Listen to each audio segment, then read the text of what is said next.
Bonjour à tous, je me présente Stéphane Renaud, expert comptable chez Serre France, l'entreprendre à Paris près de l'Opéra.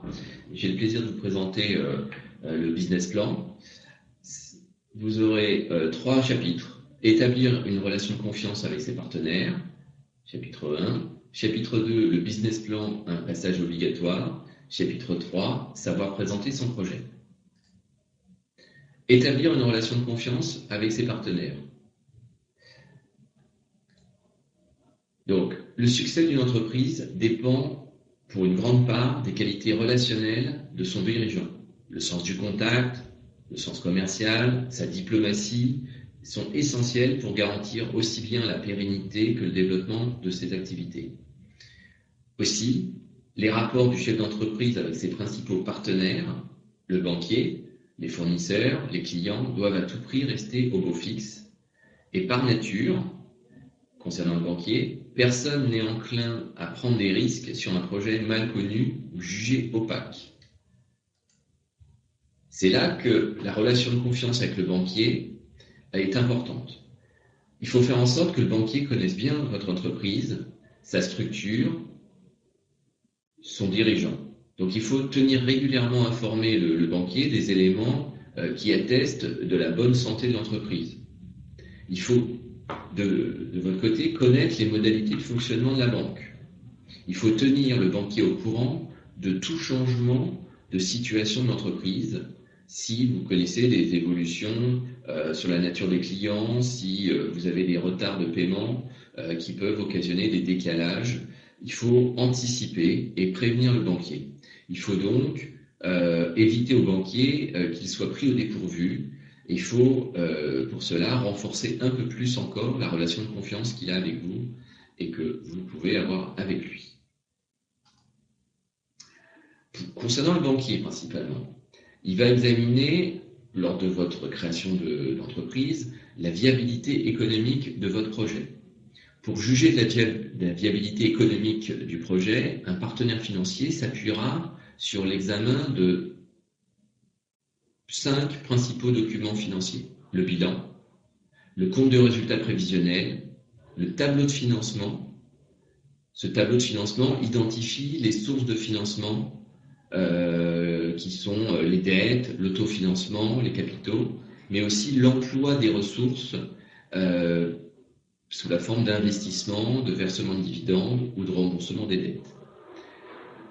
Le banquier examinera où l'investisseur examinera le plan de trésorerie et sera vigilant sur la notion de BFR, qui est le besoin en fonds de roulement. Ce BFR retrace le besoin lié au financement du cycle d'exploitation, concernant les stocks et les créances clients. Donc, un financeur ou les financeurs examinent d'abord la situation de l'entreprise afin de bien apprécier la rentabilité de l'exploitation et la solidité de la structure financière. Ces éléments sont importants, mais le banquier va examiner aussi des éléments qualitatifs qui sont également pris en compte, comme le positionnement de l'entreprise, ses produits, les services offerts, le portefeuille client. Il est utile pour le financeur potentiel et indispensable pour le créateur de connaître ce qu'on appelle le seuil de rentabilité. C'est le chiffre d'affaires minimum qui permet une rentabilité suffisante pour payer ses charges fixes afin que le créateur adapte sa politique de gestion, afin d'engager ou de maîtriser ses charges. On crée aussi une relation de confiance avec ses fournisseurs. Je vais aller vite sur la question. On crée aussi une relation de confiance avec ses clients, bien évidemment. Pour créer une relation de confiance, pour faire connaissance, le business plan est un passage obligatoire.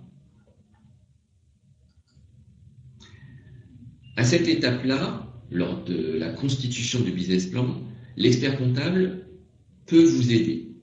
Lors de la phase de pré-création de l'entreprise, avant son immatriculation, l'expert comptable pourra vous aider à cerner les réalités économiques et financières de votre projet. Il établira avec vous un business plan, ou aussi appelé plan d'affaires, et vous aidera à choisir aussi la meilleure forme juridique pour débuter votre activité. L'expert comptable vous aidera également à déterminer vos seuils de rentabilité selon différentes hypothèses. Hypothèse basse, moyenne et plus haute. L'expert comptable cherchera à optimiser avec vous le plan de financement de votre projet en analysant l'ensemble des ressources financières sur lesquelles vous pourrez vous appuyer. Donc on pense aux apports personnels, aux aides, aux subventions que l'expert comptable peut trouver avec vous pour aider votre projet, aux prêts d'honneur que vous pouvez aller solliciter, aux organismes de cautionnement mutuel qui peuvent intervenir, le financement bancaire, bien sûr, et puis les autres sources de financement comme le crowdfunding, par exemple. L'intervention de l'expert comptable est importante puisque son attestation délivrée sur le business plan, ce business plan étant basé sur des hypothèses réalistes, rassurera les financeurs et permettra de faciliter l'obtention d'un financement. Un accompagnement personnel chez le banquier, c'est vous, l'expert comptable, en face du banquier, est tout à fait possible pour convaincre et aider à négocier le prêt. Il faut présenter son entreprise et son activité. Il faut présenter son projet.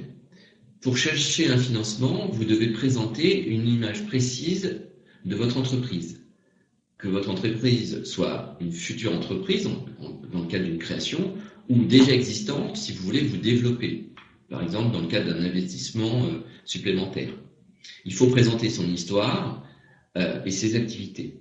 Cette description doit représenter votre vision d'entreprise et indiquer d'abord qui vous êtes, votre offre, les besoins du marché sur lequel vous intervenez, les manières différentes de satisfaire ces besoins et surtout les raisons pour lesquelles votre entreprise est fiable. Nous allons détailler tout ça par la suite. Présenter son entreprise passe par une description de votre société, une description qui est courte, qui est facile à comprendre, qui constituera un bon support pour votre business plan et vous aidera à communiquer avec vos partenaires bancaires, mais également avec vos futurs clients, vos fournisseurs, les réseaux professionnels, même vos futurs salariés. Ce document peut être plus ou moins détaillé selon la taille de l'entreprise, mais il restera le document de base pour toute sollicitation d'un financement. De même, et même tout simplement lors d'une création d'entreprise ou bien lors d'un développement ou d'un investissement. Donc le business plan va être le reflet de la santé financière future de votre entreprise. On vérifie la viabilité, la performance, la rentabilité. Le projet d'entreprise peut concerner le lancement de la société ou le lancement d'un nouveau produit ou d'un nouveau service. Le business plan. Il faut connaître les objectifs du business plan. C'est, comme on l'a dit, rassurer votre banquier. Au moment de contracter un emprunt, votre banquier voudra que vous démontriez votre capacité à rembourser son prêt. Il faut mettre en valeur votre projet afin de convaincre des investisseurs et les embarquer dans votre aventure. Il faut convaincre vos futurs recrues, vos associés de la réussite de votre aventure. Mais le business plan peut aussi servir de tableau de bord pour le suivi d'activité, puisqu'il va vous donner le chiffre d'affaires, la rentabilité future, des hypothèses de trésorerie, et en phase de démarrage, c'est important. Mais c'est aussi un outil de réflexion évolutif, puisqu'on peut reprendre un tableau de bord et le faire évoluer.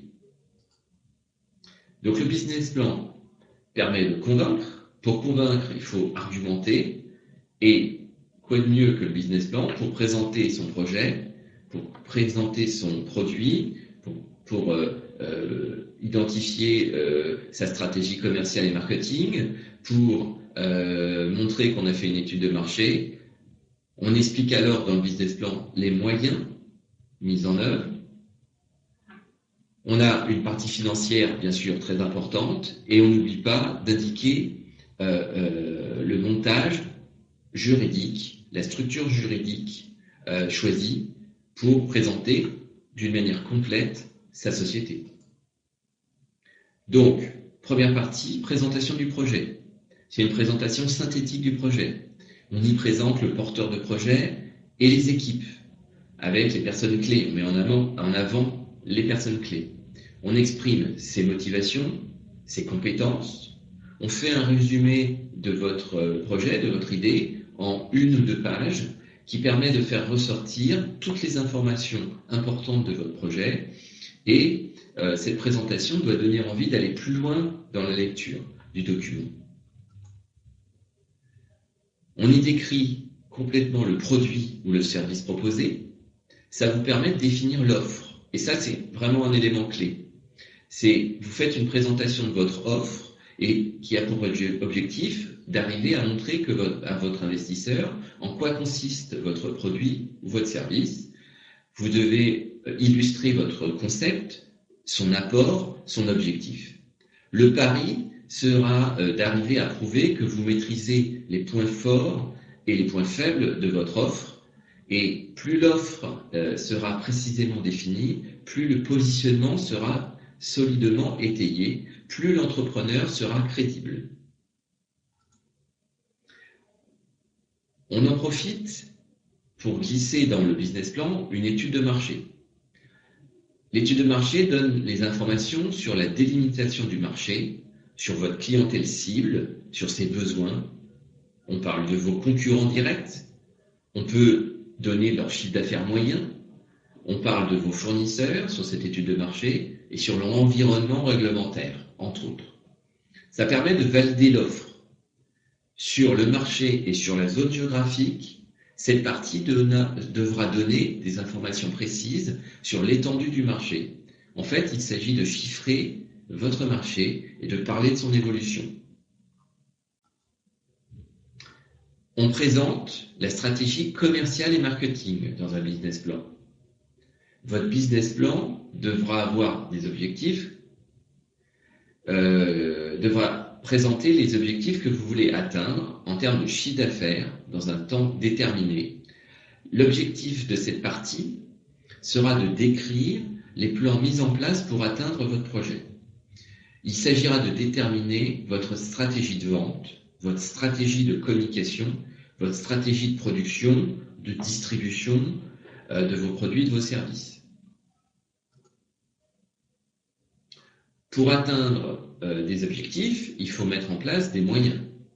Donc, on reparle là des moyens humains, mais cette fois-ci, on chiffre le coût. Cette partie consiste à présenter votre équipe et le rôle qu'occupe chacun, sans oublier de mettre l'accent sur les compétences et de chiffrer le coût en termes de rémunération et de charge sociale. Et ça, on le chiffre sur les 3 années à venir. On prévoit aussi un calendrier de recrutement. On est très précis. On décrit dans cette partie les moyens mis en œuvre en termes de locaux, avec le coût du loyer, avec les charges locatives. On décrit le bail, par exemple. On décrit les matériels mis en œuvre, les matériels nécessaires, les investissements qu'on doit réaliser. On décrit et on présente toutes les dépenses lourdes à mettre en œuvre pour atteindre l'objectif. Lorsque vous avez dressé cette présentation avec votre partenaire, avec votre expert comptable par exemple, vous avez une partie financière qui est à remplir. Ça comprend un plan de financement initial, un compte de résultats prévisionnel sur 1 année, mais souvent sur 3 années, avec à chaque fin d'année un bilan prévisionnel qui représente les actifs et les passifs, c'est le bilan. Un budget de trésorerie pour voir si vous êtes ou non à découvert, si en termes de trésorerie vous n'avez pas des tensions en termes de banque. Et la partie financière peut être complétée par des soldes intermédiaires de gestion, peut décrire la position de la société par rapport à son obligation de TVA. Vous avez toutes sortes d'annexes qu'on peut compléter. Comme je vous l'ai dit, on a bien présenté son activité, sa stratégie, ses équipes, ses moyens. Il en a découlé des tableaux financiers présentant la rentabilité de la société, mais on n'oublie pas de parler du montage juridique, c'est-à-dire on décrit quel type de société vous allez choisir, quels sont les investisseurs, quels sont les représentants légaux. Et si la répartition du capital a déjà été faite, il faudra mettre dans cette partie les informations sur les actionnaires. Si vous avez déjà déposé des marques ou des noms de domaine, il ne faudra pas oublier de le préciser. Partie 3, savoir présenter son projet. Donc ça y est, vous avez ce qu'on appelle un beau business plan sous le bras. Maintenant, il faut aller le présenter. C'est là où c'est souvent le plus difficile. Parce que autant le business plan souligne votre professionnalisme, votre sérieux, maintenant, il va falloir convaincre votre banquier que les chiffres vont être atteints. Lorsqu'on a fini de lire le business plan, on doit se dire, le porteur de projet est l'homme qu'il faut, ce projet est cohérent, ce projet est professionnel, il est bien réfléchi et surtout, il est viable. Le marché existe et le marché permet une solvabilité de l'affaire. Le positionnement cohérent, les risques sont identifiés, les risques sont au maximum réduits. Donc, rédiger un business plan, comme on peut s'en douter, prend du temps, mais c'est néanmoins une étape nécessaire pour convaincre les personnes externes, mais aussi vous aider, vous, à prendre les bonnes décisions. Le business plan doit démontrer l'intérêt économique du projet. Et pourquoi pas, pour des investisseurs, laisser augurer une sortie à court ou moyen terme, une bonne sortie qui permettra aux investisseurs de réaliser une excellente opération. Savoir présenter son projet, il faut savoir répondre à cette question. Est-ce que le projet est viable? Est-ce qu'il est garanti sur le long terme? L'investisseur, le financeur va étudier deux aspects. Votre cohérence par rapport à votre personnalité avec le projet et avec le marché. Il va étudier aussi la cohérence de la présentation financière.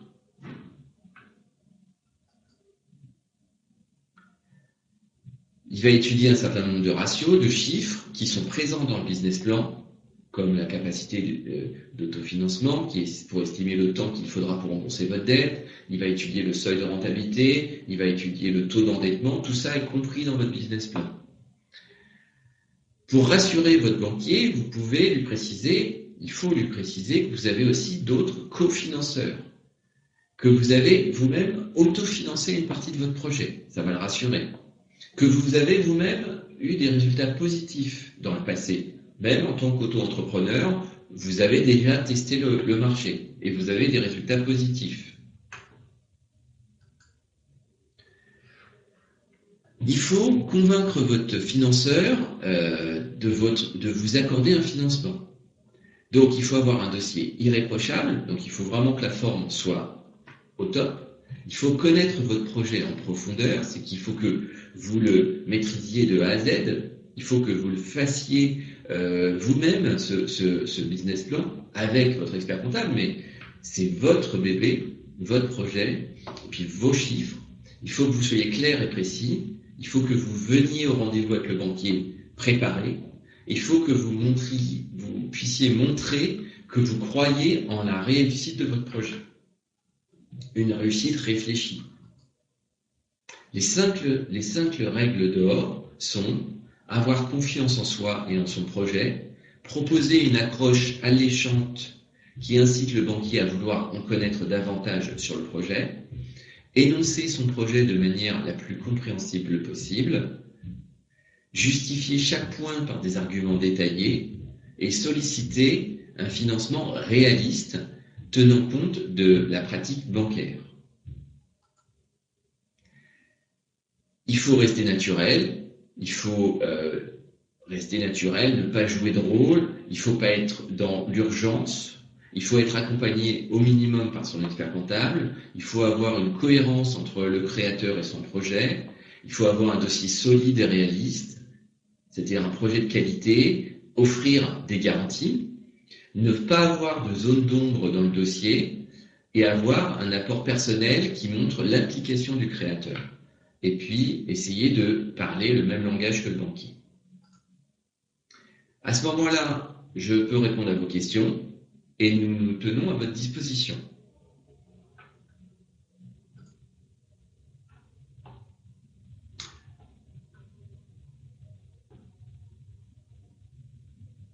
Alors, je vais répondre par exemple à Frédéric. En quoi le type de société est très important? En fait, vous avez, en quelques mots, le choix de créer une entreprise individuelle, le choix de créer une société. C'est lors d'une étude préalable à la création d'entreprise sur le meilleur choix de la forme juridique de la société qu'on peut définir si vous allez créer votre projet seul, si vous allez être entouré d'associés. Et ça, si vous voulez, ça détermine quand même la fiscalité, la comptabilité. Donc c'est un élément important qu'il faut réfléchir au préalable avant de faire son business plan parce que les choix juridiques impactent les choix fiscaux et comptables. Alors oui, j'enverrai la présentation PowerPoint afin de tout comprendre, bien sûr. C'était une question de Frédéric à nouveau, un autre Frédéric. Alors oui, Jocelyne, bonne question. Comment définir un chiffre d'affaires pour une ouverture d'entreprise? Il faut en fait trouver des nomenclatures d'entreprise, des ratios, des études de marché qui montrent que des porteurs de projets un peu identiques à vous, sur d'autres régions ou sur la même région, ont réussi tel ou tel chiffre d'affaires. Si vous voulez ouvrir un commerce de fleuriste, il existe des bases documentaires professionnelles, les experts comptables les ont, qui donnent des chiffres d'affaires moyens, ce qui permet, si vous voulez, d'avoir des idées. Il faut être très prudent, bien sûr, dans l'évolution du chiffre d'affaires, mais on a l'habitude, et puis on discute avec vous, on voit la réalité de vos chiffres, on valide les chiffres ensemble. Comment savoir ce qui est réaliste en termes de financement pour les banques? Eh bien, il faut être en capacité de pouvoir rembourser les financements. Donc, il faut prouver à son banquier qu'on a un apport suffisant, d'abord pour montrer son investissement sur son propre projet, et puis après, il faut être réaliste, c'est-à-dire que en fonction d'un chiffre d'affaires qui peut démarrer doucement, générer suffisamment de trésorerie pour que cette trésorerie soit prioritairement attribuée au banquier pour le remboursement de son emprunt. Si vous empruntez trop, les charges d'emprunt vont être trop importantes et par là, vous n'allez pas pouvoir rembourser les échéances. Donc c'est un échec. Donc il faut ajuster ces investissements et ces demandes de financement à des niveaux réalistes, acceptables. Il faut donc, une question dont le nom ne figure pas, mais je remercie cet intervenant, il me pose la question. Il faut donc en premier lieu se rapprocher d'un expert comptable. Oui, ça permet d'avoir un discours positif, réaliste, un échange d'idées, vous présentez votre projet, et si vous arrivez déjà à convaincre votre expert comptable, vous arriverez facilement à convaincre un banquier. Parce que votre expert comptable, il est là pour être un coach, un partenaire, pour vous aider à définir vos hypothèses chiffrées, mais il est aussi là pour vous accompagner. C'était très difficile, alors Alexandre nous pose la question, c'est très difficile de parler des 3 ans à venir sans avoir de recul ou d'expérience. Comment peut-on faire? Oui, c'est pour ça que moi j'ai pour habitude, lorsque je crée des business plans, de discuter avec le créateur et de lui proposer des hypothèses prudentes, voire pessimistes, moyennes et hautes. Et on fait évoluer l'évolution du chiffre d'affaires et on voit si c'est réaliste. Une question de Sébastien. Bonjour, qui s'occupe des modalités de statut? Ça veut dire qui s'occupe de l'immatriculation de la société si c'est le choix qu'il a fait. Un expert comptable peut s'occuper vraiment bien d'une immatriculation de société. Vous avez les notaires qui peuvent s'en occuper, vous avez nos amis avocats qui peuvent s'en occuper. Voilà.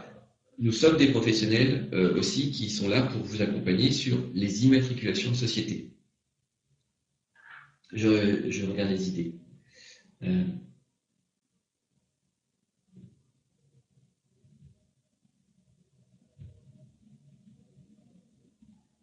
Alors, j'ai une question d'Adeline. Quel est le budget moyen pour se faire accompagner par un expert comptable? Pour ma part, dans notre réseau, nous, on est vraiment tourné vers les porteurs de projets. Donc, on a développé des outils et puis une offre packagée pour les porteurs de projets. Et notre clientèle est plutôt, pour ce qui nous concerne à Paris et l'entreprendre, des jeunes consultants, des créateurs, des gens qu'on aide à créer leur structure. Donc, c'est avec plaisir qu'on peut en reparler, Adeline. Le budget moyen... ça dépend si vous nous demandez aussi l'immatriculation de la société. En fait, on a une offre packagée plutôt abordable et surtout on insiste sur l'accompagnement et le conseil. Alors, Laura, je l'ai dit en direct, j'ai un projet mais je n'y comprends pas grand-chose en business plan. Oui, c'est compliqué un business plan. À qui puis-je m'adresser pour m'aider à monter un business plan? Typiquement, un expert comptable, pourquoi pas moi, c'est avec plaisir. Laura, je ne sais pas d'où vous êtes, mais c'est avec plaisir, je peux vous aider. Ça passe, comment on fait? On se voit, vous nous présentez votre projet, on en discute, je m'intéresse à votre cas, je vais faire des recherches documentaires pour bien connaître votre secteur d'activité. À ce moment-là, je vous présente par exemple des chiffres que font vos concurrents, on en parle, et à ce moment-là, je crée votre business plan avec vous. Parce que vous avez vu, il y a une partie présentation du porteur de projet, présentation de l'équipe, présentation des moyens. Après, il y a une approche, il y a bien sûr toute la partie chiffrée, et là j'interviens beaucoup comme expert comptable, mais on le crée ensemble, votre business plan. Parce qu'en fait, c'est d'abord votre projet d'entreprise, mais c'est vous qui allez le présenter au banquier. Donc il faut pas que le banquier vous piège en disant et ça, ce chiffre, ça correspond à quoi? Et donc il faut que nous en parlions ensemble, mais que vous connaissiez l'ensemble des modalités pour atteindre ce chiffre d'affaires, des modalités de charge. Chaque ligne, on en discutera ensemble pour que vous me disiez ah oui, j'ai le projet d'embaucher telle personne, mais plutôt dans 18 mois. Ça sera telle personne, elle fera tel métier et je vais la régler, la rémunérer tant. Et donc chaque ligne sera connue par vous et je serai là pour vous expliquer, ou tout expert comptable sera là pour vous expliquer comment monter un business plan. Alors, d'autres questions? J'en ai pas mal. Qui peut m'aider à réaliser un budget prévisionnel? Alors, vous avez raison, on parle de plan d'affaires, de budget prévisionnel, de business plan. Toutes ces questions-là c'est le même travail en fait. On fait une prévision sur l'avenir, on met en forme un plan d'affaires. Donc ça passe aussi par le budget prévisionnel, puisque le budget prévisionnel est un élément du business plan qui est la totalité de la présentation de votre projet d'entreprise. Qu'appelez-vous bilan? Alors ça, c'est une bonne question. Autant la notion de résultat est connue. Le résultat, pour ceux qui le savent déjà, tant pis, je vous le répète, c'est le chiffre d'affaires moins l'ensemble des charges. On obtient donc un résultat comptable et après un résultat fiscal. Le bilan, c'est quoi? Le bilan, c'est le bilan des actifs, ce que l'entreprise ou la société possède, et en face, on a les passifs. Ce sont les dettes fournisseurs, les dettes auprès des organismes sociaux. Donc on a de côté les actifs, le matériel, les investissements, le stock, les disponibilités bancaires, les créances clients, et en face, on a les dettes, actifs moins passifs. C'est ça le bilan. J'ai un projet, non, ça je l'ai déjà lu, c'est Laura. Allez, d'autres questions, soyez rapides, il nous reste une minute. Posez les questions. Je regarde si je trouve des questions, parce que j'ai fait le tour. Ah, quelqu'un arrive. Il faut combien d'apports personnels pour aller voir son banquier? Bonne question. Tout est lié en fait à la nature de votre projet. Si vous voulez... alors, si vous vous mettez du côté du banquier, je vais sourire avec vous, il va dire le maximum. Il faut être réaliste. Si vous apportez 30% du prêt que vous sollicitez, vous êtes quand même, crédible vis-à-vis de vos banquiers. C'est qu'il finance, lui, 70%, donc c'est quand même un effort que vous faites, vous croyez dans votre projet, et à partir de là, vous investissez vous-même une partie d'apport. Alors ça peut être des prêts familiaux, ça peut être un apport personnel, ça peut être des économies. Mais oui, il faut quand même penser entre 25 et 30% pour être crédible vis-à-vis d'un banquier. Ben voilà, nos 30 minutes sont terminées. Je vous en remercie. Je vous souhaite une bonne continuation. Nous restons à votre disposition. Merci.